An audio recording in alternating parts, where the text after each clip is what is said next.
अवघे काही तास शिल्लक राहिलेले आहेत। अवघे काही तासामध्येच शिवसेनेचे 16 आमदार अपात्र की पात्र याचा निर्णय अध्यक्ष जाहीर करतील। या संदर्भात बोलण्यासाठी आपल्यासोबत सचिनजी आहिर आहेत।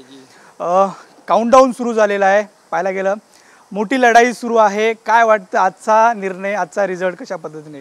खरं तर मी जर पाहिलं असेल तर एक म्हण असते की justice delayed is justice denied.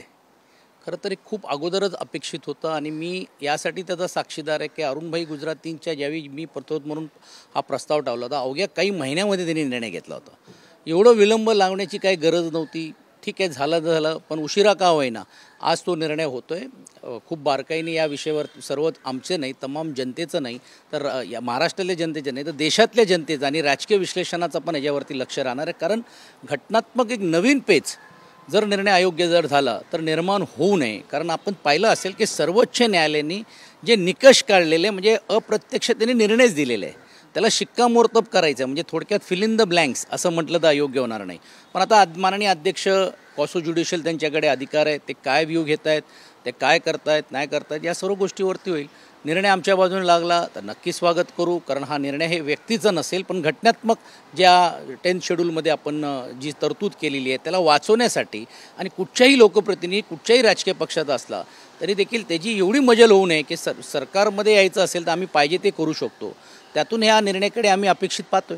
नक्कीच मात्र या संपूर्ण जी प्रोसेस होती न्यायालयाच्या कामकाजापासून आता अध्यक्षापर्यंतच्या रिझल्टपर्यंत तुम्ही सुद्धा सहभागी होता, तुम्ही सुद्धा वेळोवेळी पाठपुरावा केलेला होता। काय वाटतं आजचा निर्णय कशा पद्धतीने होईल? कारण गेल्या 2 दिवसापूर्वी जी अध्यक्ष आणि मुख्यमंत्र्यांची सुद्धा भेट घेतली ती सुद्धा राजकीय वर्तुळात चर्चा करण्यासारखी आहे। सर्वप्रथम ते सर्व वकिलांचं कौतुक केलं पाहिजे की एवढी मोठी लढाईला त्यांनी आम्हाला साथ दिलेली आहे आणि विशेषतः कौतुक अनिल देसाईजींचा, अनिल परबजींचा आणि जी बॅकअप टीम आहे, सन्नी जे लॉयर होते त्या सर्व अशी जी टीम आहे त्यांनी या सर्व वरिष्ठांना एकत्रित करून घेऊन पूर्ण सुनावणी होईपर्यंत पूर्ण रीतीने त्यांनी काम केलेलं आहे। अजय चौधरीजी असतील किंवा सुनील प्रभूजींनी पण तो युक्तिवाद केलेला आहे आणि अपेक्षा अशी आहे की एवढं युक्तिवाद केल्यानंतर न्यायाच्या प्रक्रियेमध्ये न्याय मिळेल। पण जसं आपण म्हटल्याप्रमाणे की लोकांच्या मनामध्ये साशंक आहे की आता ही जी स्क्रिप्ट कोण लिहितो आहे, प्रोड्यूस कोण करतो आणि डायरेक्ट कोण करतो आणि फक्त आपण स्पेक्टेटर ज्याला म्हणतो एक प्रेक्षक म्हणून घेऊन हा निर्णय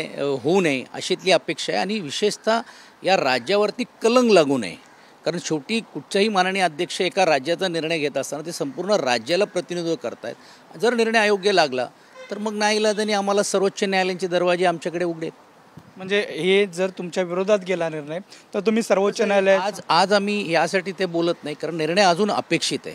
पण मी सांगितल्याप्रमाणे माननीय सर्वोच्च न्यायालयाने सर्व विश्लेषण करून कोण प्रतोद होता, हे प्रतोद वैद्य अवैध आहे, हे घटनात्मक शिंदेसाहेबांची जी निवड होती ती शिंदेंची निवड जी अयोग्य जी आहे ती देखील ठरवलेली आहे। या सर्व निकष झाल्यानंतर जर निर्णय त्या प्रक्रियेने जर झाला नाही तर सर्वोच्च न्यायालयात जाऊन आम्हाला सांगावं लागेल की साहेब तुम्ही हे जे निकष जे काढले आहे त्या निकषाच्या विरुद्ध जाऊन जर माननीय अध्यक्ष जर घेत असेल तर ह्याला तुम्ही सुतोवाच करा। कारण प्रश्न आमची तत्वाची लढाई आहे, न्यायाची लढाई आहे, सत्तेसाठी नाही।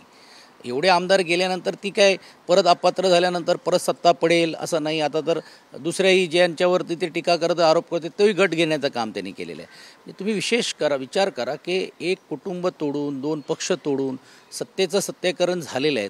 म्हणून आम्ही न्यायाच्या दृष्टिकोनातून ही लढाई लढतोय, तत्वाची लढाई आम्ही लढतोय आणि म्हणून आम्हाला अपेक्षा आहे की याच्यातून काहीतरी निर्णय होईल आणि सर्वच त्याच्यातून काही जर निष्पन्न झालं नाही तर शेवटी आम्ही लोकांच्या न्यायालयामध्ये आम्ही हजर आहोत। नक्कीच मात्र शिंदे गटाचे सुद्धा नेते म्हणतात आम्ही कायदेशीर ज्या बाबी आहेत त्या पूर्ण केलेल्या आहेत, त्यामुळं ते सुद्धा विश्वास दाखवत आहेत। ते सुद्धा जर विरोधात रिझल्ट लागला तर ते सुद्धा न्यायालयात जाण्याची दोघांना मुभा आहे आणि प्रत्येक जसं म्हटलं की प्रिन्सिपल जस्टिस ज्याला आपण म्हणतो, नॅचरल प्रिन्सिपल जस्टिस, नैतिकतेच्या दृष्टिकोनातून जे न्यायाची अपेक्षा आहे तर सर्वच लोकप्रतिनिधी असतील, व्यक्ती असतील त्यांना जाण्याची मुभा आहे।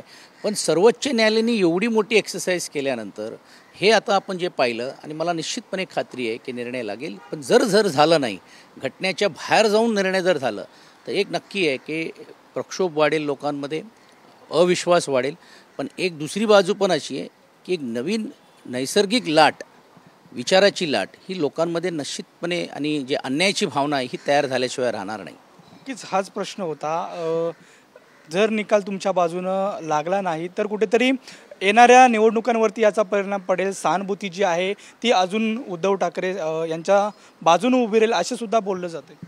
बघा कसं आहे, सहानुभूती तर आहेतच, त्याच्याबद्दल वाद नाही. कारण प्रत्येकाला असं वाटते की माझ्या घरात असं जर घडलं असतं तर काय झालं असतं, आणि त्यांनी त्या भावनेतूनच पक्षप्रमुखांकडे ते पाहत आहेत की कुटुंब तोडण्याचं काम केलेलं आहे. तुम्ही वडिलांचं नाव पण घेण्याची भूमिका घेत आहे, चिन्ह घेण्याचा भूमिका घेत आहे, पक्ष तुम्ही चोरण्याचा प्रयत्न करता. तर लोकांना असं वाटते की बा आमच्या घरात झालं असतं तर काय झालं असतं, आणि सत्तेच्या जोरावर करतायत. मी समजू शकलो असतो की बा त्यांनी जर एवढे गट तयार करून घेऊन लोकांच्या समोर गेले असते, परत निवडून आले असते, तर आम्हालाही म्हणता आलं असं की नाही, जनमत आमच्याकडे नाही आहे, जनमत त्यांच्याकडे आहेत.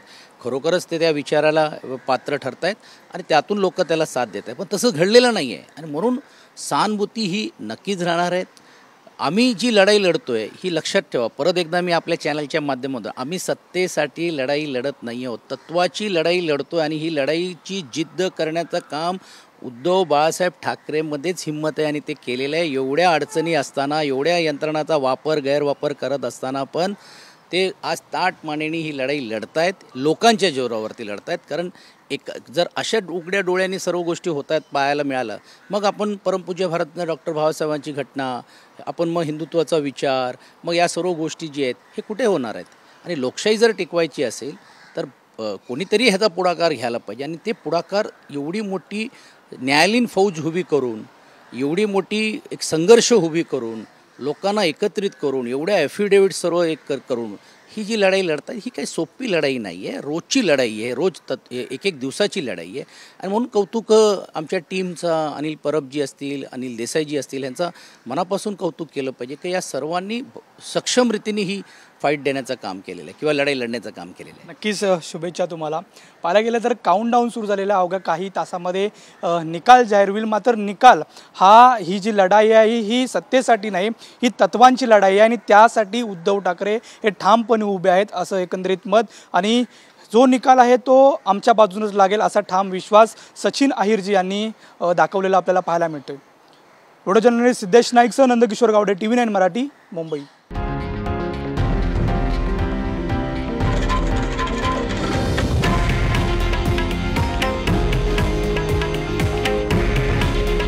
हे आहे देशातील नंबर 1 न्यूज नेटवर्क आणि आपण पाहत आहात TV9 मराठी. काळजी तुमची, हित महाराष्ट्राचं.